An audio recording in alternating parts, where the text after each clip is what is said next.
9절에서 16절입니다. 신약성경 346페이지 디모데후서 4장 9절에서 16절. 너는 어서 속히 내게로 오라. 이 세상을 사랑하여 나를 버리고 되살린 갔고, 그레스게는 갈라디아로, 디도는 달마디아로 갔고, 누가만 나와 함께 있느니라. 내가 올 때에 마가를 데리고 오라. 그가 나의 일에 유익하니라. 유기고는 에베소로 보내었노라.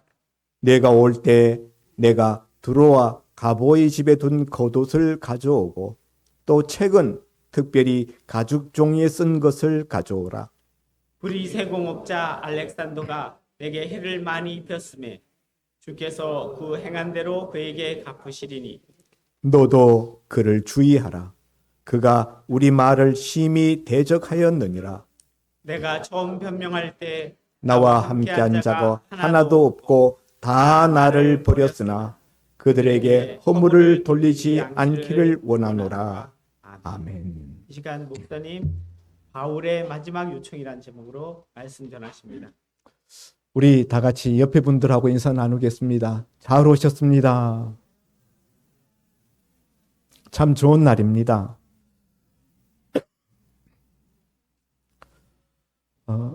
우리 2024년 첫 주일 예배 드리던 때가 엊그제 같은데 벌써 금년의 마지막 주일이 되었습니다. 한 해가 살같이 지나갔습니다. 이 마지막 주일 이 시간을 맞이하여서 무슨 말씀을 나눌까 하다가 마지막에는 마지막에 대한 말씀을 나눠야 되겠다. 그런 생각으로 오늘 이 디모데후서 4장 말씀을 여러분 앞에 전하게 되었습니다. 디모데후서는 사도 바울이 쓴 책으로 편지죠. 정확하게 말하면은 사도 바울이 그 믿음의 아들인 디모데에게 편지로 써보낸 서신입니다. 당시 바울은 로마의 지하 감옥에 수감되어 있었습니다. 바울은 신약 성경의 절반을 썼다라고 일컬어지는 그런 사람으로서 평생 주님 앞에 부르심을 받고 난 다음에는 선교하는 일에, 복음 전하는 일에 헌신하다가 이제 로마 정부에 붙잡혀서 지하 감옥에 수감되어 있습니다. 그리고 지금 자신의 사형 집행일을 얼마 두지 아니한 그런 시점에서 오늘 이 디모데에게 보내는 이 마지막 편지, 바울의 유언이라고 말할 수 있는 이 편지를 써서 보내었습니다.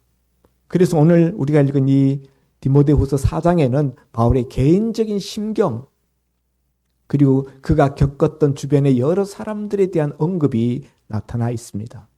바울은 보통 예수님에 대해서, 하나님에 대해서 이야기하고 복음에 대해서 이야기를 하지 사람에 대한, 자기 주변 사람들에 대한 언급은 거의 하지 않는 편인데 오늘 이 디모데후서 4장에서는 주변 인물들에 대한 언급이 상당히 많이 나와 있는 것을 보게 됩니다.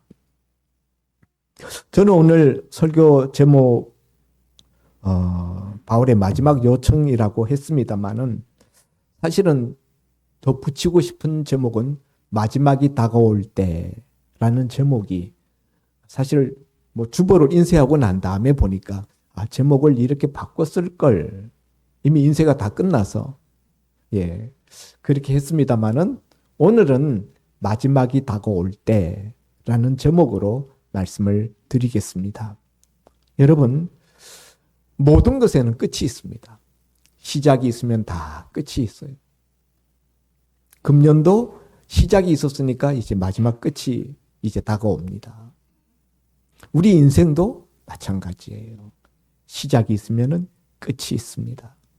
오늘 본문은 사도 바울이 자기 인생에 며칠 남지 아니한 그 끝을 바라보면서 그때 마지막으로 요청한 몇 가지를 이 편지 말미에서 쓰고 있습니다. 사랑하는 성도 여러분, 전 지금도 기억이 선명히 납니다. 그렇게 주간보호센터를 열심히 다니시던 우리 어머니가 참 그 주간보호센터 다니시는 걸 즐거워하셨어요. 그런데 몸이 점점 가라앉으셔서 더 이상 주간보호센터를 나가실 수 없게 되었습니다.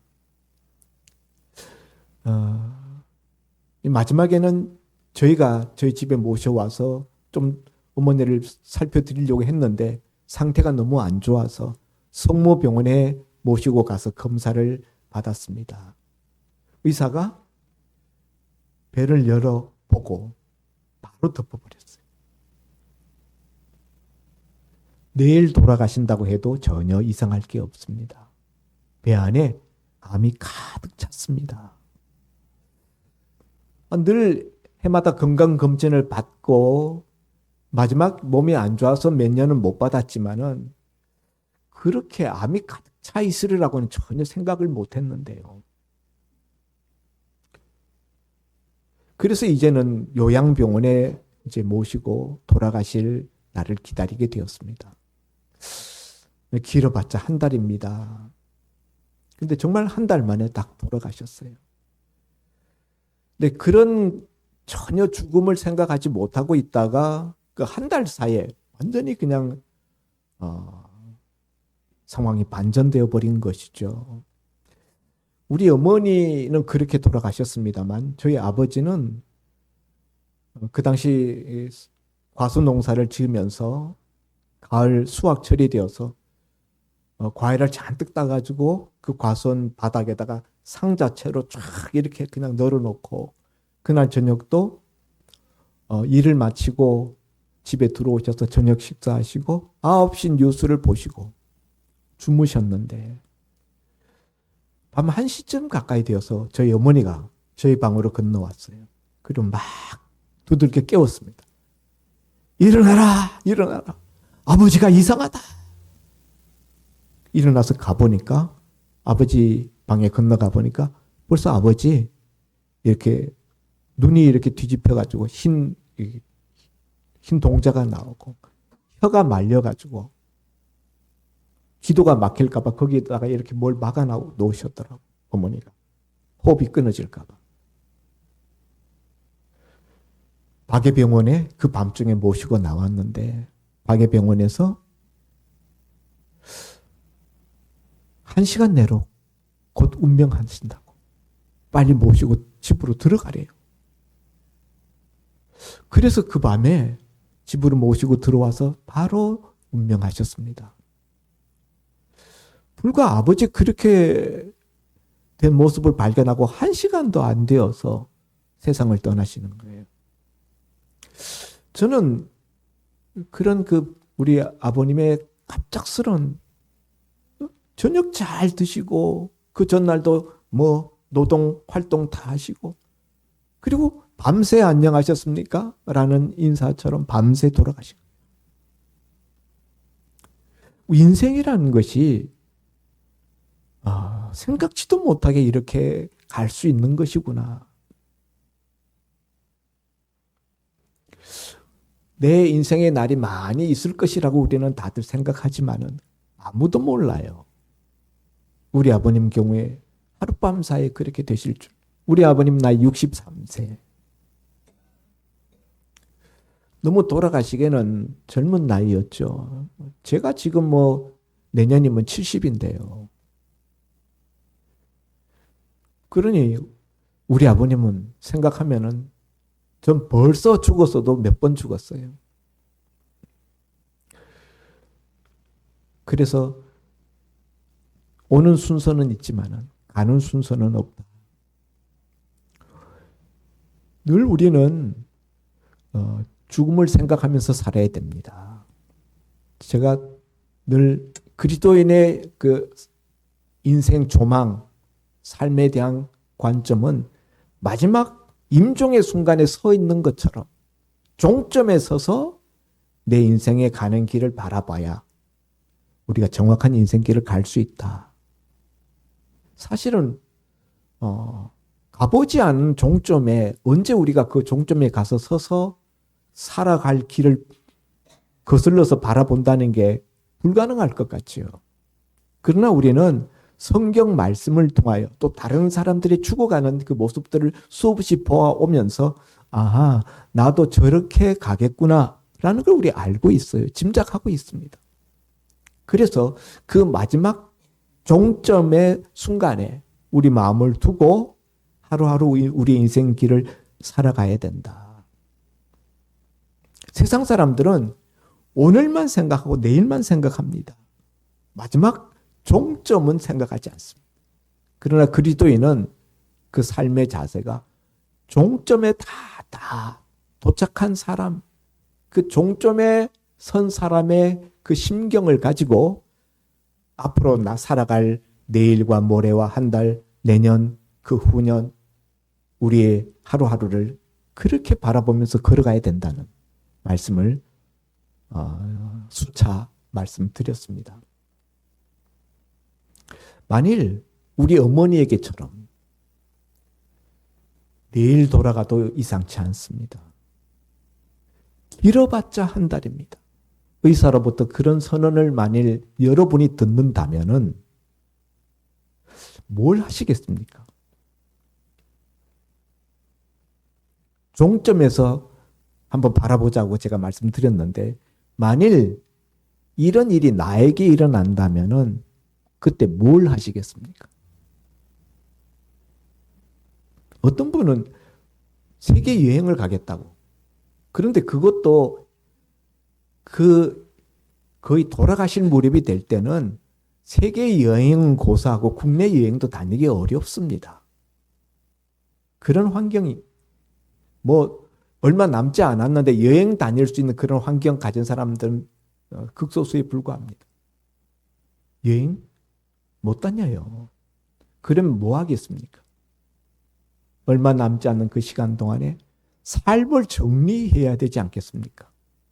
얼마 남지 않았다 그러면 그때부터 우리는 신상을 정리하고 사람들과의 인간관계도 정리해야 됩니다. 만나야 될 사람 만나고 풀어야 될 사람 풀고 갚아야 될 부채가 있으면 그 부채를 갚고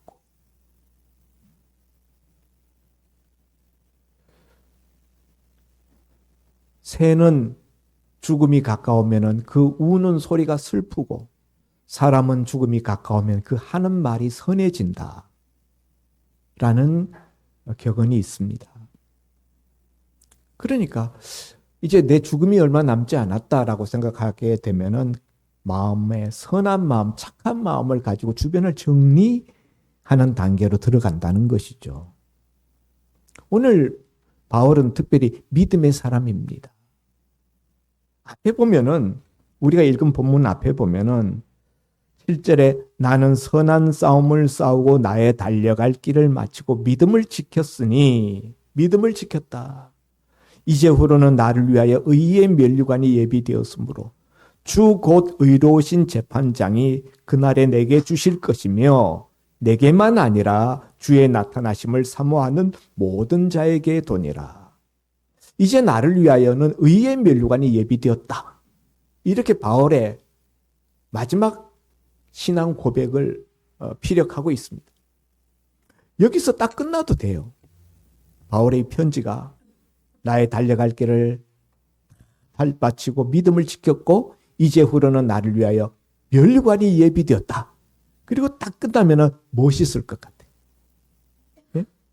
얼마나 참 영웅적인 그 최후의 모습이 아닌가 싶은데 오늘 우리가 읽은 이 9절 말씀부터 바울의 인간적인 어떤 연약함 그런 것들이 드러나는 바울의 인간적인 면모가 기술되어서 첨부되고 있다 하는 것입니다. 바울도 역시 인간이구나 하는 느낌을 받게 됩니다. 제일 먼저 디모데에게 편지 받는 당사자 디모데에게 너는 어서 속히 내게로 오라. 디모데가 지금 바울 곁에 있지 않아요. 디모데는 바울이 믿음으로 양육한 믿음의 아들입니다. 여기 21절에도 보면은 너는 겨울 전에 어서 오라. 지금 겨울이 다가오고 있어요. 겨울이 다가오고 있는데 겨울이 오기 전에 너 빨리 와라. 왜요? 시간이 없다는 거예요. 시간이 얼마 없다는 거예요. 무슨 시간이요? 바울의 살아남아있는 시간이. 살아있을 시간이 이제 며칠 남지 않았다는 거예요. 그래서 넌 빨리 와라. 빨리 와라. 속히 오라. 9절에 21절에는 겨울 전에 어서 오라. 어서. 거듭거듭 디모데에게 빨리 오라고 합니다. 왜 디모데를 이렇게 안타깝게 부를까요? 디모데가 너무 보고 싶기 때문에. 여러분, 우리가 우리의 마지막 날이 얼마 남지 않았다 할 때 우리가 해야 되는 거, 우리 삶을 정리해야 되는데 그때 우리가 뭘 하겠습니까?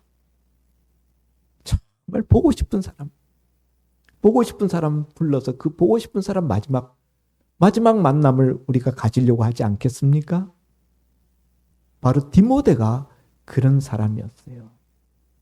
정말 그 육신으로 낳은 아들은 아니지만은 바울은 평생 결혼을 안 했으니까 자식이 없습니다. 그렇지만은 마음으로 낳은, 신앙으로 낳은 아들 디모데. 그 디모데를 너무 보고 싶은 거예요. 그리고 자기가 떠나기 전에 마지막으로 디모데를 격려하고 디모데의 신앙을 강화시키고자 하는 바울이 달려간 이 선교의 이 사명의 길, 이 마라톤의 이 바톤을 디모데에게 위임하고 남겨주려고 하는 거예요. 그래서 디모데를 빨리 와라. 그런가 하면은 디모데뿐만 아니라 11절에 보니까 누가만 나와 함께 있느니라. 바울 곁에 있던 사람들, 대마는 바울을 버리고 이 세상을 사랑하여 데살로니가로 갔고 그레스게는 갈라디아로, 디도는 달마디아로 갔다. 바울 곁에 있었던 사람들이 지금 다 떠나고 없다는 거예요. 바울 지금 감옥에 2차로 제2차 수감이 되어 있는데 11절에 보니까 누가만 나와 함께 있느니라. 여기 함께 있다라는 말은 감옥에 같이 수감되어 있다라는 뜻이 아니에요. 감옥에는 바울만 갇혀 있고 누가가 감옥 바깥에서 바울을 돌보고 있습니다. 누가는 직업이 의사잖아요. 그리고 그 당시에 이 수감 생활이라는 것은 오늘날 현대 우리 감옥 생활과는 많이 다릅니다. 감옥에 갇혀 있어도 면회 다 하고 그리고 자기가 감옥에 갇혀서 지내는 동안에 먹을 거, 쓸 거 이런 것들은 나라에서 대주는 게 아니고 개인적으로 자기가 사비로 자부담해야 돼요. 그래서 바깥에서 그런 걸 다 이렇게 공급해주고 누가가 그런 일을 맡아서 했던 것이죠. 누가만 바울 곁에 남아있다. 그런 뜻입니다. 그래서 바울이 굉장히 외로움을 느끼고 있어요. 늘 함께 동력했던 동력자들이 다 떠나가고 지금 마지막에 임종의 순간을 앞두고 있는 그 시간 속에서 마음속에 굉장히 외로움을 느끼고 있다. 함께 하고 싶은 사람들, 그들을 부르고 있습니다. 그런데 특별히 내가 올 때 11절에 마가를 데리고 오라. 그가 나의 일에 유익하니라. 마가를 특별히 데려오라고 디모데에게 부탁합니다. 마가가 누굽니까? 우리 지난번에 마가복음이 쓰여진 경위에 대해서 우리가 말씀 자세히 나눈 적이 있습니다. 마가는 사도행전 13장 13절에 보면은 사도 바울과 그리고 바나바가 함께 1차 전도 여행을 떠날 때 바나바의 생질, 조카뻘 되는 친척으로서 바울과 바나바와 함께 따라갔었던 인물입니다. 청년이죠. 젊은 사람, 부잣집 도련님입니다. 예수님이 예루살렘에 가서 거하실 때에 마가 요한의 어머니 마리아의 집에 거하였잖아요. 거기가 마가의 어머니 집에서 120문도가 거기서 기도하다가 오순절 성령 세례받고 예수 제자의 예루살렘 아지트라고 말할 수 있는 곳이에요. 그래서 이 제자들이 자주 집안에 출입하고 그러면서 제자들과 익숙한 관계 속에 있던 마가는 자기 친척 되시는 바나바를 따라서 바울과 함께 전도 여행에 동참했습니다마는 밤빌리아, 오늘날 터키의 밤빌리아 버가라는 지역에 이르렀을 때에 거기서 그만 집으로 돌아가 버리고 맙니다. 그 앞에는 굉장히 높은 그 터키 지역에 높은 산맥이 있어요. 거기 뭐 강도들도 많이 출현하고 길 가는 것 자체가 힘들고 어렵습니다. 이유를 성경은 밝히지 않고 있습니다. 왜 마가가 중간에 돌아갔는지. 그러나 아마도 그 앞으로 닥치게 되는 여러 가지 만만치 않은 그런 그 힘들고 고난스러운 그 앞길이 예측되어지는 바 마가가 부잣집 도련님으로 얌전하게 자랐던 인물로서 두려움을 느껴서 돌아간 것이 아닌가 싶습니다. 성경은 어떤 사람들의 허물된 부분에 대해서는 말을 안 해요. 그냥 사실만 중간에 돌아갔다. 왜 돌아갔는지 그 사람의 어떤 허물된 부분에 대해서는 성경은 말하지 않습니다. 그래서 마가가 1차 전도 여행, 선교 여행에 동참했다가 탈락자가 되었는데 2차로 바나바와 바울이 다시 선교 여행을 출발할 때 친척인 이 바나바는 마가를 데리고 가자 하고 바울은 지난번에 중간에 도중 하차해서 포기하고 돌아갔었던 믿을 수 없는 인물인데 데리고 갈 필요 없다. 그런 사람 데리고 가면 아무 유익이 없다. 이러면서 바울이 적극 반대합니다.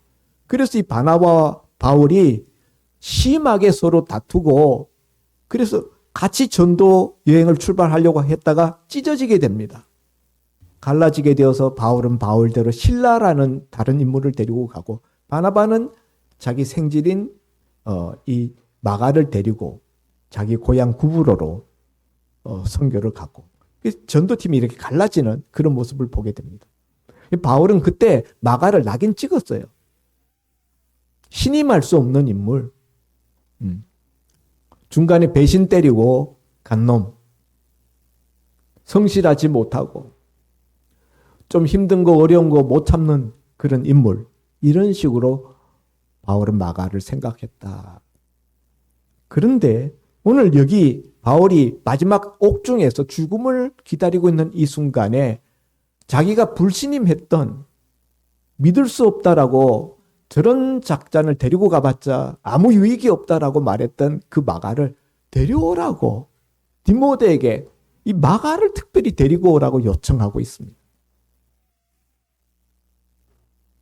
보통 일반적인 경우라면은 뭐 마가 보고 싶어 하지도 않을 것 같은데 바울은 왜 마가를 이 마지막 순간에 데려오라고 하는 것일까요? 뭐라고 이야기합니까? 11절에 내가 올 때 마가를 데려오라 그가 나의 일에 유익하니라. 데려오라는 이유를 설명합니다. 그가 나의 일에 유익하다. 근데 사실은 바울의 선교 서신 바울이 골로새서 이런 데 쓴 그 서신서에도 보면은 마가가 우리와 함께 너에게 문안한다. 이런 말씀이 나와요. 그러니까 처음에 그렇게 마가에 대해서 불신임했던 그 바울이 이 마가를 베드로가 데리고 가서 양육했다 그랬잖아요. 베드로의 양자, 베드로의 양아들처럼 베드로 사도가 양육해서 예수님에 대한 모든 이야기를 이 마가에게 전해 주었고 그래서 마가가 마가복음이라는 예수전을 쓰게 되었다라는 말씀을 이미 설교를 통해서 말씀드렸습니다. 그래서 마가의 신앙이 변화되고 신앙 인격이 변화되었습니다. 그것을 확인한 바울도 마가를 자기 동력자 중 하나로 생각했어요. 그런데 그래서 마가도 너희와 함께 우리와 함께 너희에게 문안한다. 지역 교회들에게 문안 편지를 보내면서 그런 그 편지글이 있습니다만은 오늘 특별히 이 마지막 로마 지하 감옥에서 단두대위에 그 목이 떨어지기 며칠 전에 마가를 특별히 이렇게 부르는 데에는 지난날에 마가와의 사이에 있었던 그 앙금, 자기가 마가를 불신임하고 마가에 대해서 함부로 말했던 저런 놈은 전혀 우리에게 유익이 되지 않는 놈이라고 이야기했던 그것을 바로 세우고 바로 잡기 위해서, 그리고 그 마가를 다시 격려하고 세워주기 위해서 이 마가를 데려오라고 하는 것입니다. 여기 마가를 데려오라, 그가 나의 일에 유익하니라. 저는 이 표현이 의미 있다고 생각해요. 지금 이제 곧 죽음을 앞에 둔 사람이 무슨 일을 할 수 있겠습니까? 예? 그가 이 감옥에서 무슨 일을 하겠다고, 나의 일에 유익하다, 나의 일에 도움이 된다? 마가가 와서 뭘 어떻게 돕겠다고요? 현실적으로 이때 마가가 와서 바울을 뭐 돕는 무슨 사역을 할 수 있는 그런 계제가 아닙니다. 그럼에도 불구하고 바울이 이런 표현을 쓰고 있는 것은 예전에 바울이 바나바와 갈라설 때 마가를 데리고 갈 수 없다고 바울이 선언할 때, 그때 마가에 대해서 그런 작자는 우리가 데려가도 아무 유익이 없을 자다라고 바울이 말했을 것이다 라고 저는 생각해요. 자기가 했던 그 말, 그게 마가에게 얼마나 상처가 되었을 것인가 하는 것을 생각하고 이제 마가를 데려오라고 하면서 저가 나의 일에 유익하다. 자기의 지난날에 마가에 대해서 정죄했던, 마가에 대해서 못 박았던 그 대못을 지금 자기 스스로 뽑고자 하는 겁니다. 마가가 나의 일에 유익하다. 마가 꼭 데려와라. 그리고 그 다음에 보니까 13절에 내가 올 때 들어와 가보의 집에 둔 겉옷을 가져오고 또 책은 특별히 가죽 종이에 쓴 것을 가져오라. 두 가지를 가져오라고 합니다. 뭘 가져오라고요? 겉옷을 가져오래요. 겉옷. 왜요? 겨울이 다가오고 있었기 때문에. 로마의 지하 감옥은 춥거든요. 근데 겨울이 다가오고 있어요. 그러니까 드로아, 가보의 집에 둔 겉옷. 드로아라는 것은 우리 트로이의 목마에 나오는 트로이예요. 역사에서 나오는 트로이. 터키의 맨 서쪽 끝 항구죠. 유럽으로 건너가는 그 트로이의 가보라는 사람의 집에 자기 겉옷을 두었다는 거예요. 그 두터운 겉옷을 가져다 달라는 거예요. 감옥에서 추운 겨울을 앞에 두고 있기 때문에. 당시 바울의 나이는 약 60세쯤 가까이 됐어요. 오늘 여기 60세쯤 가까이 되신 분, 내 나이쯤 됐구나. 그 차가운 지하 그 감옥에서 추워서 이 겉옷을 좀 갖다 달라. 그리고 또 다른 것으로서 책을 갖다 달래요. 책은 어떤 책인가? 특별히 가죽 종이에 쓴 것을 가져오라. 가죽 종이에 쓴 책, 양피지라는 겁니다. 양피지, 양을 잡아서 양의 그 가죽을 그걸 롤러로 밀어서 납작하게 만들어서 그걸 잘라서 거기다 글자를 썼어요.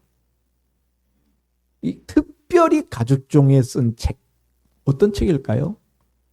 성경책이에요. 성경책. 바울은 마지막 순간에 하나님의 말씀, 성경책을 가져다 달라. 그때는 오늘날 우리 시대처럼 성경이 이렇게 보편화되어 있고 아무 데서나 누구나 성경 가지고 있고 그런 시대가 아니에요. 하나님에게 필사해서 옮겨 써야 됐던 그런 시대예요. 우리가 읽은 이 디모데후서, 이것도 가죽으로 되어 있으니까 얼마나 두꺼워요. 책 한 권이면 이렇게 부피가 나. 특별히 가죽 종이에 쓰여져 있는 하나님의 말씀 성경책을 가졌다. 왜요? 이 사람 저 사람 자신에게 와서 뭐 이 말 저 말 하겠지만은 맨 마지막 순간에는 자기 홀로 죽음의 길을 걸어가야 되는데 그때 자기에게 정말 필요한 것, 정말 자기에게 위로가 될 수 있는 것, 그때 정말 자기에게 힘을 줄 수 있는 것은 하나님의 말씀밖에 없다고 믿었기 때문입니다. 여러분, 누가 우리의 마지막 임종의 길에 우리에게 위로를 주고 우리에게 힘을 줄 수 있겠습니까? 형제라도, 아니 부부라도, 아니 자식이라도 그 마지막 길에 동행해 줄 수 없습니다. 홀로 가는 길이에요. 그때 나에게 유일하게 동행해 주시고 내게 힘을 주실 수 있는 분은 예수님밖에 없습니다. 주님이 주시는 말씀, 그 말씀만이, 그 말씀의 은혜만이 마지막 그 고독한 순간 우리에게 위로와 힘을 줄 수 있다는 것을 바울은 알았어요. 그래서 그 특별히 가죽 종이에 쓴 그 성경 하나님의 말씀을 내게 가져다 달라라고 요청하는 것입니다. 우리가 지금 살아있는 동안에는 참 필요한 것이 많습니다. 핸드폰도 필요하고, 예? 자동차도 필요하고, 이것저것 참 필요한 게 많습니다. 그러나 여러분, 죽음이 코앞에 닥치면은 아무것도 필요 없어요. 있어도 소용이 없습니다. 그때 정말 필요한 것은 하나님의 은혜. 하나님의 은혜만이 필요합니다. 그 하나님의 은혜를 줄 수 있는 것이 무엇입니까? 그게 하나님 말씀이거든요. 그렇기 때문에 바울은 이 맨 마지막에 특별히 가죽 종이에 쓰여져 있는 그 하나님의 말씀을 가져다 달라고 요청하는 것입니다. 그리고 마지막으로 디모데에게 구리 세공업자 알렉산더가 내게 해를 많이 입혔으니 너도 그를 주의하라. 그가 우리 말을 심히 대적하였느니라. 디모데는 목회자예요. 목회를 해가는 사람인데 이 알렉산더라는 인물이 굉장히 바울과 그 선교 사역에 해를 많이 끼쳤어요. 대적하였어요. 그래서 저 알렉산더 너 조심해야 된다. 악한 자, 사탄의 하수인. 그런데 구리 세공업자 알렉산더가 내게 해를 많이 입혔으니 쓰매 주께서 그 행한 대로 그에게 갚으시리니. 우리한테 해를 많이 끼쳤으니까 네가 복수해라. 그렇게 말하지 않습니다. 교회가 그에게 어떻게든지 그 값을 갚아줘야 된다. 이렇게 말하지 않아요. 주께서 그 행한 대로 갚으실 것이다. 보복을 포기한 거예요. 복수를 단념하고 있습니다. 그리고 그의 처분을 하나님 손에 맡기는 거예요.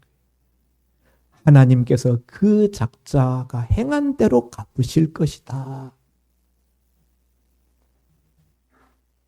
여러분, 우리가 마지막 순간에 우리가 떠날 때, 이 세상을 떠날 때 참 고마운 사람들이 우리 마음에 걸리는 것도 있지만은 우리의 마음에 상처를 준 사람들도 우리 마음에 걸려서 남아있어요. 우리 너무 힘들게 하고 아픔을 주고 고통을 주었던 그런 인물들. 근데 이 사람들을 우리가 풀고 가야 된다. 그 사람들을 그 미워하는 마음, 그냥 보복하고 싶은 마음, 그걸 그대로 안고 그 마음 가지고 천국 못 갑니다. 천국 못 가요. 마태복음 18장 35절 맨 마지막 절에 보면은 너희가 각각 중심으로 형제를 용서하지 아니하면 내 하늘 아버지께서도 너희에게 이와 같이 하시리라. 용서하지 아니하면은 하나님도 우리를 용서 안 한다는 거예요. 그러니까 바울은 이 마지막 순간에 그렇게 해를 많이 끼쳤던 구리 세공업자 알렉산더를 자신을 용서했다는 거예요. 그의 악행에 대한 처분은 그 결과는 하나님 손에 맡긴다. 디모데한테 너는 다만 그를 주의해라. 그리고 16절에도 보면은 내가 처음 변명할 때에 나와 함께한 자가 하나도 없고 다 나를 버렸으나 그들에게 허물을 돌리지 않기를 원하노라. 처음 변명할 때라는 것은 바울이 1차 체포됐을 때, 로마에서 체포되어서 1차로 감옥에 수감되어서 재판을 받을 때, 그때 바울 편에 서서 바울을 변호해 준 사람이 아무도 없었다는 거예요. 바울 주변에 여러 사람들이 많이 따라다녔는데 정작 바울이 재판석에 서게 되었을 때, 신문을 받을 때 뭔가 바울에게 유력하게 바울을 돕는 그런 그 조언을, 변론을 해준 사람이 아무도 없었다. 바울을 변해준 사람이 아무도 없었다는 거예요. 얼마나 서운했겠습니까? 바울이 지금 선교사에 간 지가 1, 2해가 아니잖아요. 한두 해가 아니잖아요. 그 수년 동안 그 함께했던 조력자들, 그들이 정작 바울이 위기에 봉착하니까 다 도망가 버리고 자기 몸보신 하느라고 바울을 변호해 준 사람이 한 명도 없었대. 제가 여러분하고 같이 20년, 30년 목회를 했는데 제가 어려운 일에 처하니까 아무도 저한테 신경 써주지도 않고 도와주지도 않고 외면해버렸다. 그럼 목회자로서 제가 얼마나 서운할까요? 바울이 지금 그런 심경을 토로하고 있습니다. 그런데 아무도 없었다. 나와 함께 한 자가 아무도 없었고 나를 변호한 사람이 아무도 없었고 다 나를 버렸다. 16절에 그러나 그들에게 허물 돌리지 않기를 원하노라. 이게 바울의 마지막 마음입니다. 여러분, 오늘 우리는 이 바울의 이 마지막 이 모습을 보면서 무슨 생각을 하게 됩니까? 정말 하나님 앞에 설 준비를 하고 있구나. 여러분, 한 해가 다 갔어요. 마지막입니다. 근데 저는 이 순간이 우리 삶의 마지막이라고 생각하고 그때 우리가 뭘 해야 되는가를 이야기하는 것입니다. 바울을 통해서. 만나고 싶은 사람 만나고 세워줘야 될 사람들 세우고 마가 같은 사람들 그리고 용서해 줘야 될 사람들을 용서하고 내 마음 정리를 해야 돼요. 원망하고 싶은 사람, 예? 그 사람들에 대한 원망 다 내려놓고 소원한 거 다 내려놓고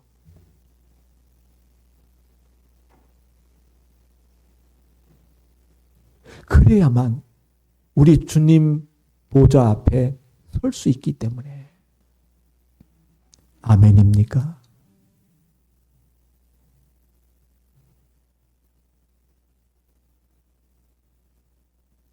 말처럼 쉽지 않아요.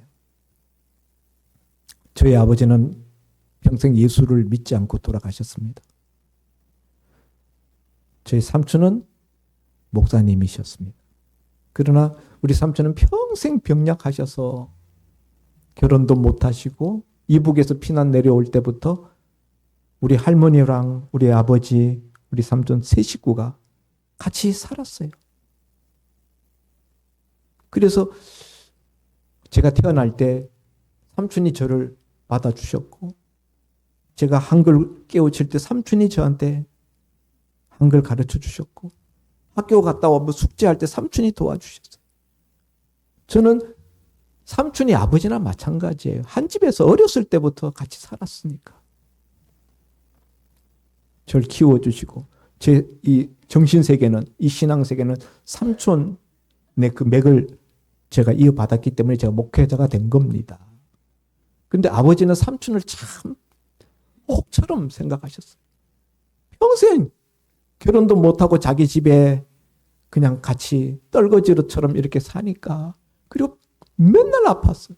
우리 자아버지 맨날 아파요. 아파도 보통 심하게 아픈 게 아니에요. 장가 갈 수도 없었어요. 그 건강으로. 그러다 보니까 아버지가 갑이고 삼촌은 늘 을이에요. 아버지는 히스테리가 생겨가지고 삼촌을 막 그냥 공격하고, 삼촌은 그때마다 마음에 엄청 상처받으시고 그 상처를 풀어놓을 데 없으니까 어릴 때부터 저한테 그걸 다 말씀하죠.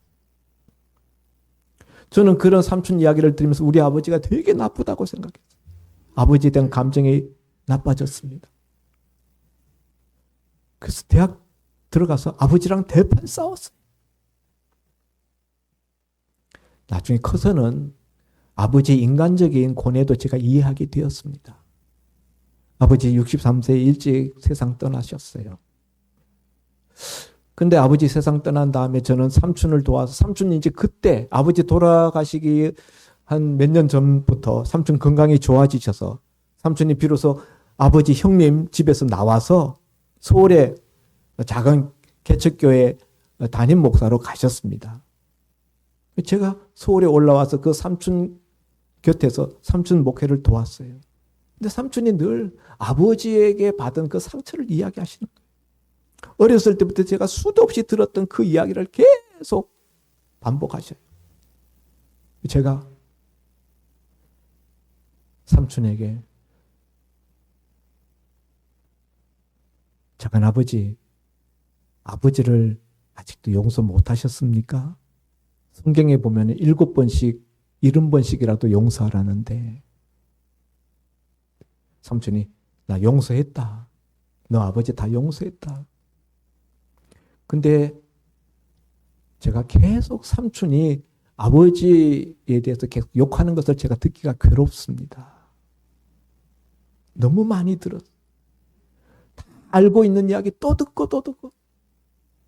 정말 용서했다면 그 비난을 멈춰야 되는 거 아닙니까?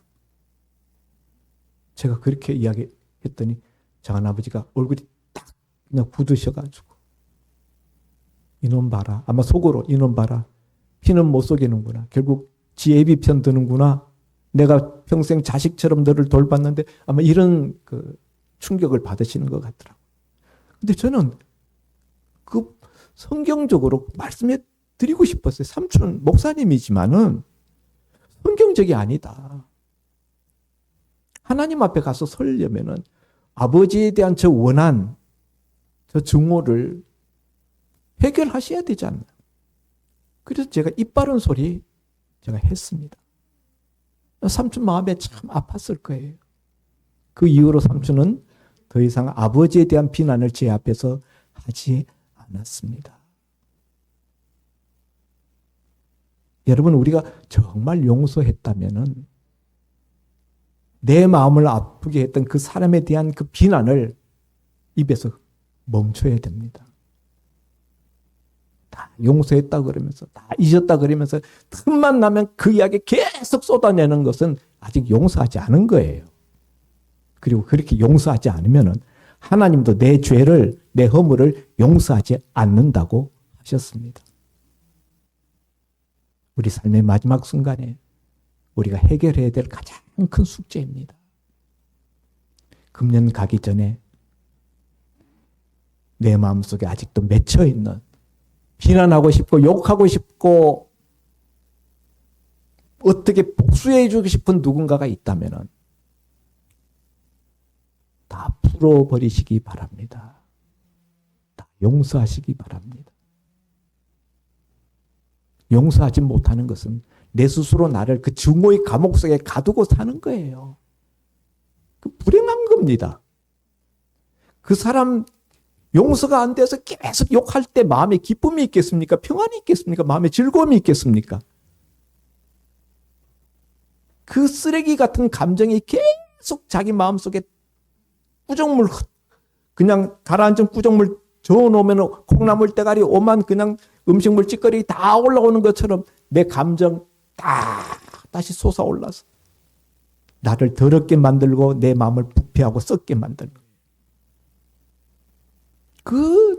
그런 거 자꾸 들추지 마십시오. 입에서 끊어버리셔야 돼요. 비난하는 말 입에서 끊어버려야 돼요. 머리를 그리스도의 보배로운 피 속에 잠궈버려야 돼요. 생각나는 거, 생각나면 그 순간 나사렛 예수 이름으로 떠나갈지어다. 명령 갖고 끊어버려야 돼요. 금년에 가기 전에 여러분이 정리할 거 정리하고 새해는 새로운 사람으로 새해를 출발할 수 있기를 바랍니다. 기도합니다. 하나님 아버지, 임종을 눈앞에 두고 사형 선고를 기다리던 사도 바울이 그 마지막 순간에 보여준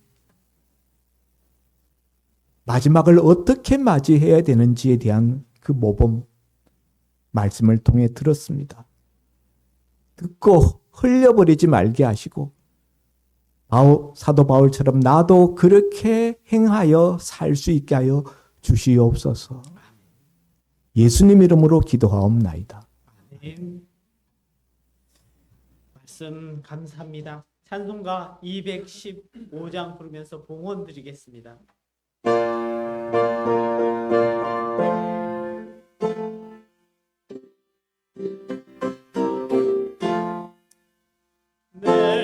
내 속해 주신 분께 힘과 정성 다하니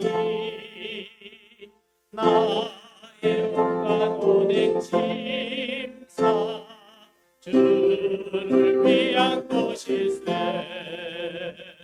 내게 모든 것을 주를 위해 바치니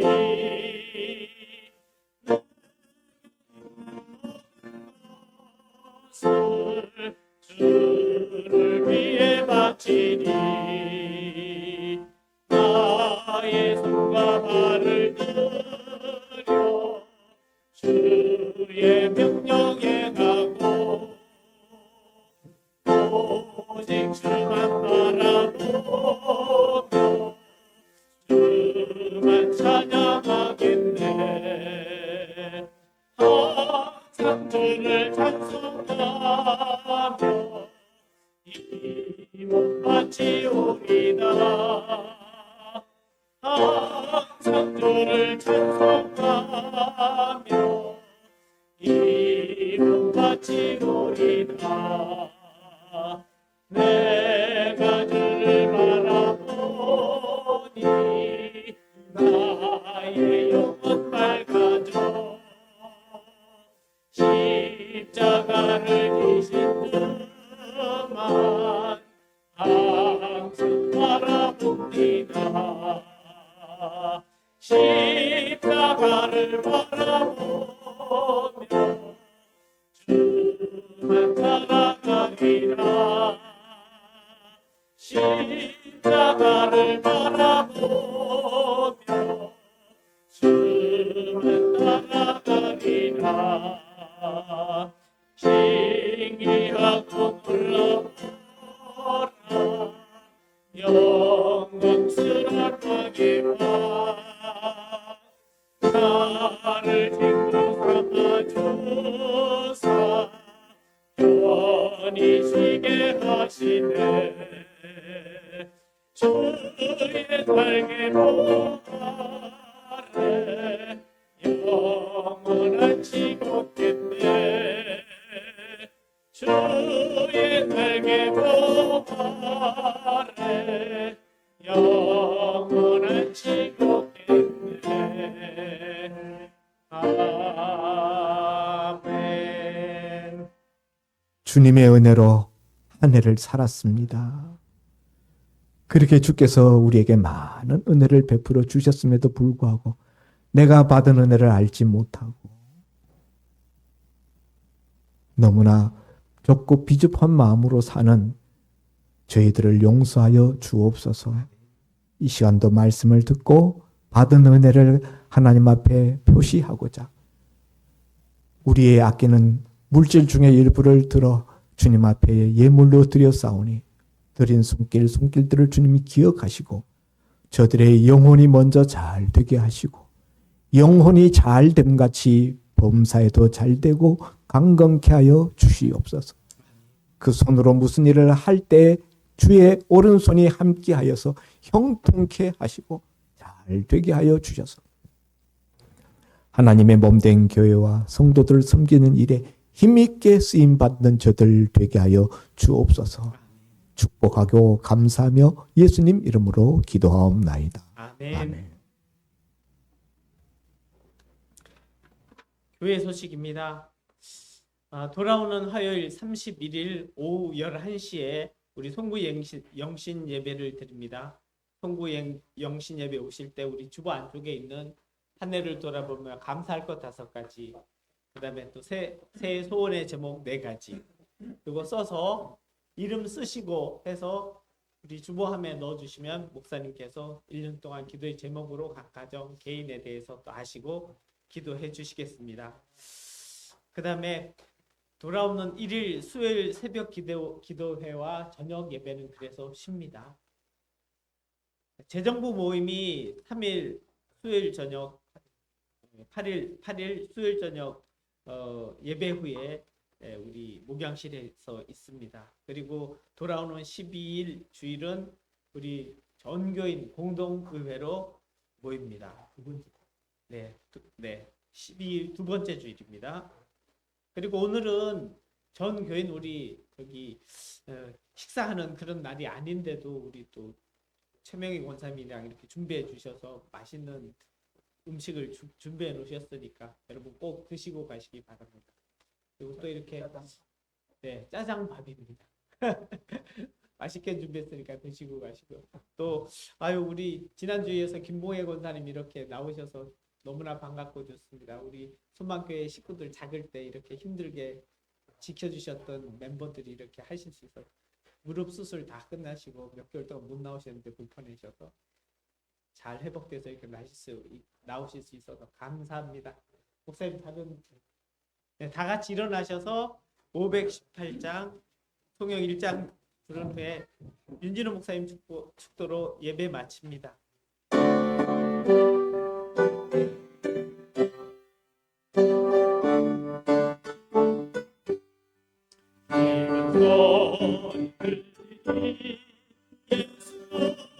원하신다 믿음에 전하라 예수가 원하신다 그리 명령하시니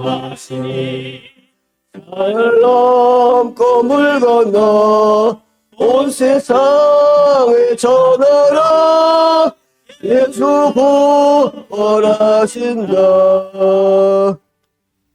말씀이 육신이 되어 이 땅에 오셔서 십자가에 달려 죽으시고 장사하셨다가 삶 안에 부활하시고 하늘로 승천하셨다가 다시 오실 우리 주 예수 그리스도의 은혜와 하나와 함께한 독생자 예수님을 아낌없이 주시기까지 하신 우리 하나님 아버지의 무한하신 사랑하심과 성령님의 대주 교통 충만 역사 인도하시니 오늘도 저희 목사님이 전하시는 하나님의 말씀을 듣고 오늘 2024년도를 이제 보내면서 마무리할 것 마무리하고 정리할 것 정리하면서 2025년도를 새롭게 힘차게 한 발 더 힘차게 달려가기를 원하는 우라소목교회와 우리 모든 살아가는 성도님들과 그 가정과 직장과 사업과 하시는 일들 예배 자자손손 위에 이제부터 영원까지 함께 있을지어다. 아멘. 아멘.